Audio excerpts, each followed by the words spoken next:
ભાવનગર જિલ્લાના પાલીતાણામાં આવેલ નાની માણ પ્રાથમિક શાળાના મેદાનમાં વરસાદી પાણીનો નિકાલ ન થતા વિદ્યાર્થીઓ હેરાન પરેશાન થઈ રહ્યા છે।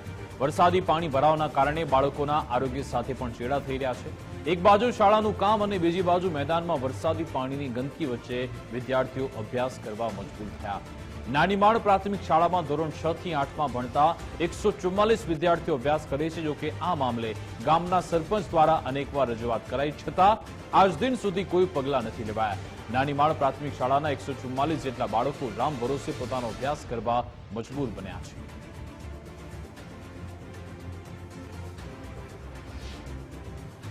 અમે અહીંયા અંદર આવીએ છીએ તો કેટલાક બાળકો સાયકલ લઈને પડે છે અને અમારા કપડાં ખરાબ થાય છે। મેદાનમાં અમે રમવા પણ જઈ શકતા નથી અને ક્લાસમાં બેસવું પડે છે। પાણી ભરાયેલું રહે છે। અમે જ્યારે સ્કૂલમાં એન્ટર થાવી ત્યારે અમારા કપડાં બગડે છે। અમે મુશ્કેલીથી અંદર આવી શકીએ છીએ। અમારા કપડાં બગડે છે અને અમારે પણ અહીંયા કેટલું પાણી ભરાઈ રહે છે। અમે અહીંયા મેદાનમાં રમવાનો સમય હોય છે ત્યારે અમારા કપડાં ખરાબ થાય છે। અમે રમી પણ શકતા નથી। અમારે ક્લાસમાં રહેવું પડે છે, ક્લાસની બહાર પણ નથી નીકળી શકતા। અમે એમ જ કહેવા માંગીએ છીએ કે અહીંયા અમારી માટે રોડ બનાવી દો, સારો રસ્તો બનાવી દો અને અમારે જવા માટે ગેટ ને બધું જ બનાવી દો। રમશે ગુજરાત, ભણશે ગુજરાતના દાવાઓની વચ્ચે ભાવનગર જિલ્લાના પાલીતાણા તાલુકાની નાની માણ પ્રાથમિક શાળાની દયનીય સ્થિતિ અત્યારે સામે આવી રહી છે। સીધા દ્રશ્યો બતાડવાના પ્રયત્નો કરી રહ્યા છીએ। જોઈ શકાય છે કે આ જે નાની માણ પ્રાથમિક શાળા છે, આ શાળા નહીં કઈ ગંધવાળો કહેશું, કેમ કે બાળકો જે છે તે બાળકો આ પરિસ્થિતિમાં અહીંયા ભણવા મજબૂર પડી રહ્યા છે। બાળકો કઈ રીતના ભણશે આમાં તે એક મોટો પ્રશ્ન છે, પરંતુ ક્યાંક ને ક્યાંક શિક્ષણ વિભાગના જે અધિકારીઓ છે તેનો પેટનું પાણી નથી હલતું। છેલ્લા ઘણા સમયથી આ સ્થિતિનું નિર્માણ અહીંયા થયું છે। આ ગંદકી વાળો જોઈ શકો છો તમે, આ પ્રકારની સ્થિતિ અહીંયા જોવા મળી રહી છે। બાળકો જે છે તે બાળકોના સ્વાસ્થ્ય સાથે પણ અનેક વખત ચેડા થઈ રહ્યા છે, પરંતુ ક્યાંક ને ક્યાંક આ સ્થિતિના કારણે મચ્છરજન્ય રોગ થવાના જે કિસ્સાઓ છે તે પણ સામે આવતા હોય છે। તેના કારણે ચોક્કસથી બાળકો જે છે તે બાળકોના સ્વાસ્થ્ય ઉપર સીધી અસર જે છે તે અત્યારે અહીંયા જોવા મળી રહી છે। નાની માણ પ્રાથમિક શાળાના જે બાળકો છે તેને ક્યાંક ને ક્યાંક પારાવાર મુશ્કેલીનો સામનો કરવો પડી રહ્યો છે। આપણી સાથે સરપંચ છે, સરપંચ સાથે વાત કરું। સરપંચ, શું અહીંયા તકલીફ છે, કેવી સ્થિતિ છે અહીંયા? આપણે સરકારશ્રીને રજૂઆત કરવાની છે કે જેથી કરીને અમારે નાળું મંજૂર કરાવી કે પછી આ મેદાન છે આપણે એમાં સીસી બનાવી આખા આપે, કારણ કે બાળકોને ક્યારે ગંદકી ન થાય એવી સરકાર પાસે માંગણી કરવા માટે અત્યારે તો બહુ આ તો વર્ષો હતા, આપણે નાનપણથી અત્યાર સુધીમાં આવીને આવી સ્થિતિ છે, વર્ષો હતા। કારણ કે આ હળવું હળવું મહેનત કરીને આ પાસ કરાવી લાવું છું અને ટોટલિંગ વસ્તુ આમ એમ તો ઘણો વિકાસ કર્યો છે, આપણે સરકાર મદદ કરે છે, પણ અત્યારે આ નવી સરકાર પાછા નવા મંજૂરી માટે આપણે આ કરવું પડે એમ છે। ગંદકી વર્ષો હતા ચોમાસામાં થાય જ છે। બાળકોને પાણીમાં ફૂલ વરસાદ આવ્યો હોય તો અહીંથી હોપર નીકળવું બહુ ભીખ પડી જાય છે। તકલીફ ફૂલ છે, કારણ કે ગંદકી અને ખૂતકનું બાળકો રમી નથી શકતા। બધી રીતે નડતરરૂપ તો છે જ તે કેટલાય વર્ષો હતા। એના માટે આપણે સરકારને રજૂઆત કરીએ કે આ જેથી કરીને અમારે નાની માણ ગામ આમું જોવે અને તાત્કાલિક આની કાર્યવાહી કરીને અમને નવા કામ મંજૂર કરીને ફર્સ્ટ ક્લાસ બનાવી દે બાળકો માટે। પાણી ઝાઝો વરસાદ આવ્યો તે અહીંથી રોડે ચડી નથી શકતા બાળકો, નાના બાળકો તો તણાઈ જાય એટલું પાણી આવે છે। કારણ કે શેક ડેમ અમારે એવું નડે છે કે નહીં સરકારે એ મંજૂરી આપી દે, કાંઈક તોડ હોય નહીં તો પાણી આમાં ન કરે, એ આ શેક ડેમ અહીંયા પડકે છે, બરોબર, એનું પાણી અહીંયા ફૂલ કરી જાય છે શાળામાં। કેટલા બાળકો અહીંયા ભણી રહ્યા છે? અહીંયા બાળકો 165 જેટલા છે 7 થી 8 ધોરણમાં। બહુ તકલીફ છે। ચોક્કસથી આ બાળકોના સ્વાસ્થ્ય સાથે ચેડા જે છે તે થઈ રહ્યા છે, પરંતુ ક્યાંક ને ક્યાંક આ શાળાના આચાર્ય જે છે તે એવું કહી રહ્યા છે કે અહીંયા કશું કાંઈ જ નથી, બધું ઓકે ઓકે છે। એટલે કે ઊંધા ચશ્મા પહેરાવવાની વાત છે તે અત્યારે અહીંયા જોવા મળી રહ્યું છે। બાળકોના આરોગ્ય સાથે ખુદ શાળાના જે પ્રિન્સિપાલ છે તે પણ ચેડા કરતા હોય તેવા સ્પષ્ટપણે અહીંયા જોવા મળી રહ્યું છે, પરંતુ કહી શકાય કે છેલ્લા ઘણા સમયથી આ શાળામાં આ ગંદકી કચરાના કારણે બાળકો જે છે તે હેરાન પરેશાન થતા જોવા મળી રહ્યા છે। કેમેરા પર્સન વિજય જાદવની સાથે કુણાલ બારડ, ગુજરાત ફર્સ્ટ, ભાવનગર। તો આજ અંગે વાતચીત કરીશું આપણી સાથે ફોનલાઈન પર અહીંયા ગામના સરપંચ ભરતભાઈ જોડાઈ ગયા છે ફોનલાઈન પર. ભરતભાઈ, આપનું ગુજરાત ફર્સ્ટમાં સ્વાગત છે. કેટલા સમયથી આ નાનીવાડ ગામમાં આ પાણીની સમસ્યા છે ને અહીંયા ગ્રામજનો બાળકો કેવી પરેશાની ભોગવે છે? હલો, જી ભરતભાઈ, આપનો અવાજ આવે છે, બોલો. એ આપણે ખારામાં પ્રાથમિક શાળા ધારની બંધાણી કે નહીં, આપણે જ્યાં 7 થી 8 ધોરણના રૂમ નવા તૈયાર થયા અને પહેલેથી પાણીની સમસ્યા છે. અંદર માથે શેક ડેમ બન્યું છે કે નહીં પડકે, હા, તો ચેક ડેમના કારણે આ પરેશાની આવી રહી છે. હા, ચેક ડેમ ને કારણે છે કે નહીં, કારણ કે પાણી ગીરી જાય છે બરોબર, માલપાથી શાળાની હોપટ થઈને હાલે બરોબર, એટલે શાળાને આમ કારણ કે અંદર કરે એટલે એ જે માટી છે એ ખેતર પહોંચે બરોબર, ખારા પણ, એટલે એવડે એ ગારો હુકાવા દે નહીં અને કુટકાના હિસાબે એવી રીતે થઈ જાય છે. બાળકો કઈ એમાં રમીએ કે નહીં. અને આપણે સરકારને રજૂઆત ને કરીએ કે સારા એવડે પુલ બનાવી આપે, પછી મેદાનમાં તળિયો સારું થઈ જાય, બાળકો રમી શકે, એટલે પાણી બહાર હાલી જાય. ઓલે તલાવડાનું અને તલાવડાની એક મંજૂરી લઈ આપી દે, તે તોડીને પાણીને એમને સીધું નીકળી જવું જોઈએ. તૂટી જાય કે નહીં શેક ડેમ.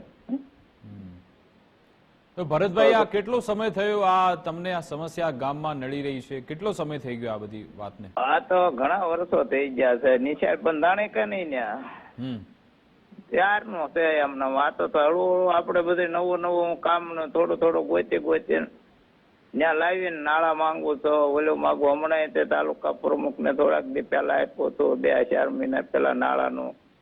પછી કલેક્ટર સાહેબ આપણે દિલ્હીના પાલીતાણા તાલુકામાં આવ્યા હતા, એને બતાડ્યું હતું. બીજા સાહેબોને ઘણો દાણ બતાડી જોયું.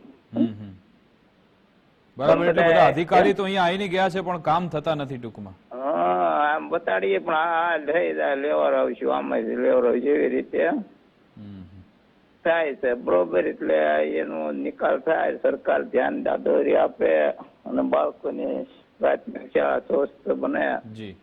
એમ તો હમણાં દિવાલનું એનું બધું કામ ચાલુ જ છે. આપણે 2-3 વર્ષ મહેનત કરીને બધું બનાવું છું નવું. એમ તો સરકાર આપે છે મદદ, પણ આ વધારે સમસ્યા ગામની એમ કેવા માંગે છે પાણી પ્રવાહની છે. બિલકુલ, આભાર.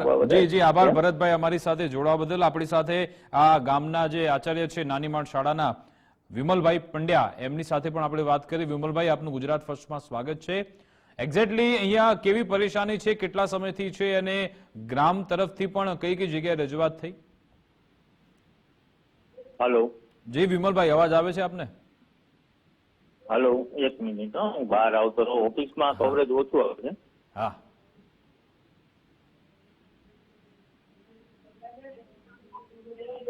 હવે આવે છે વિમલભાઈ અવાજ? હા જી સાહેબ, હા બોલો. હા. શું નાનીમાળ ગામની શું સમસ્યા છે? આપ ક્યાં રજૂઆત કરી અને કેટલા સમયથી પ્રશ્નો છે? નાનીમાળ ગામમાં જે નવી બિલ્ડિંગ છે ને ભાઈ, આ નવું 6 થી 8 નું બિલ્ડિંગ છે અમારે, ત્યાં ગામનું પાણી છે એ અંદર બિલ્ડિંગ નીચી છે, એટલે જમીન નીચી છે અને પોચી છે, એટલે ગામનું પાણી જ્યાં ભરાય છે એ માટે ત્યાં નાળું કરવાની જરૂર છે. એ માટે અમારા ગામના સરપંચ શ્રી ઘણી મહેનત કરે છે, એમને પણ મેં વાત કરી છે. અને એ નાળું આવી જાય એટલે ગામનું પાણી છે એ આપણી શાળાના ગ્રાઉન્ડમાં ન આવે તો વધારે સારું હશે. એટલે એક્ઝેક્ટલી કારણ શું છે? કયા કારણસર અહીંયા પાણી ભરાઈ રહે છે? પાણીનો આટલો ફ્લો કેમ રહે છે અહીંયા? એટલે એ બધું ગામનું પાણી ભેગું થઈને એ સીધી ત્યાંના જે રીતનો ઢાળ જ છે કે એ સીધું ત્યાંથી બહાર ખેતરોમાં જતું રહે એમ. પણ એ ઢાળ છે એ ગામની બહાર છે. એ જે બીજી શાળા છે ને ગામની બહાર છે કે જે રોડની સાઈડમાં આવેલી છે, અને ત્યાં નાળાની જરૂર છે. ઇન શોર્ટ, એક નાનું નાળું બની જાય તો બાળકો એની ઉપરથી જઈ શકે ને પાણી છે એ નીચેથી જઈ શકે. તો આ સમસ્યાની રજૂઆત ત્યાં સ્થાનિક તંત્રને થઈ હશે, તો તલાટી, મામલતદાર કે કલેક્ટર કોઈ ત્યાં આવે છે ખરા તપાસ માટે કે જોવા માટે? એટલે ત્યાં તપાસમાં રજૂઆતમાં તો સાહેબ સરપંચ હારે વાત થઈ છે. સરપંચ સાહેબ એને ઘણી મહેનત કરી અને એમણે રજૂઆત પણ કરેલી છે. એટલે મેં એમને સરપંચને વાત આપેલી અને મંત્રી સાહેબને પણ વાત કરેલી કે ભાઈ આપણે એમ નાળું થઈ જાય તો આપણે સારું. ને એ લોકોએ મહેનત કરી છે અને ટૂંક સમયમાં થઈ જશે એવી વાત છે. અચ્છા, એટલે ખાલી આશ્વાસન આપવામાં આવ્યું છે, પરંતુ હજુ આપને એનો વિશ્વાસ નથી આવી રહ્યો કે ક્યારે કામ પૂરું થશે? ના થશે એવી વાત નથી, પણ એ લોકોને કંઈક લાસ્ટ ટાઈમ જયારે મંત્રી સાહેબ અને સરપંચ બંને રજૂઆત કરી હતી ત્યારે વાત કરી હતી કે ભાઈ હવે આપણે નાણાંની દરખાસ્ત મૂકી છે, એટલે હવે સરકારી પ્રોસેસ છે તો કદાચ અચ્છા, 1-2 મહિના આમથી આમ થઈને મંજૂરી મળી શકે એમ. બરાબર. એટલે કે આ સરકારી ફાઇલોમાં બધા કામ અટવાયેલા છે. અચ્છા, બાળકોને કેવી તકલીફ પડે છે? આ અહીંયા વરસાદી પાણી ભરાયેલ રહે, કાદવ કીચડ રહે છે, એના કારણે એમને કેટલું નુકસાન છે? એટલે હાલવામાં તકલીફ પડે છે અને એનું ગ્રાઉન્ડ નીચું હોય એટલે પાણી છે એ શાળાની અંદર આવી જાય છે.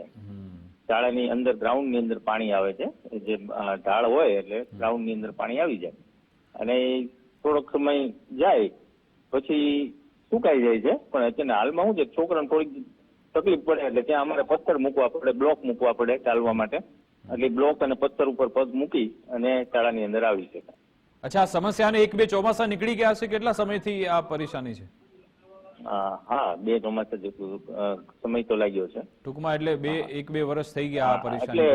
એટલે એમાં પેલા તો ખુલ્લું જ ગ્રાઉન્ડ હતું એટલે પાણી જતું રહેતું, થોડો ઘણો પ્રશ્ન હતો. પણ હવે શું છે કે સરકારે અમને દિવાલ આપી છે એસઓઈ અંતર્ગત, જે બધી શાળામાં એસઓઈ ની કામગીરી ચાલે છે એમાં અમારે એ શાળામાં દિવાલ નથી, તો હવે દિવાલ આપી છે. એટલે દિવાલના કારણે જે ફ્લો સતત જતો રહેવો જોઈએ એમાં થોડીક સ્વાભાવિક છે કે અડચણ આવે, કેમ કે દિવાલ થઈ ગઈ છે એટલે થોડુંક વધારે પાણી દેખાય છે અત્યારના. અને એની માટે બધા કાર્યરત જ છે, બધા એક્ટિવ છે કે ભાઈ જેમ બને એમ વહેલું ત્યાં નાળું આવી જાય તો વિદ્યાર્થીઓને, શિક્ષકોને કે ગામના લોકોને કોઈ પણ શાળામાં આવવું હોય, જવું હોય તો સરળતાથી આવી જઈ શકે. અત્યારે થોડી મુશ્કેલી છે.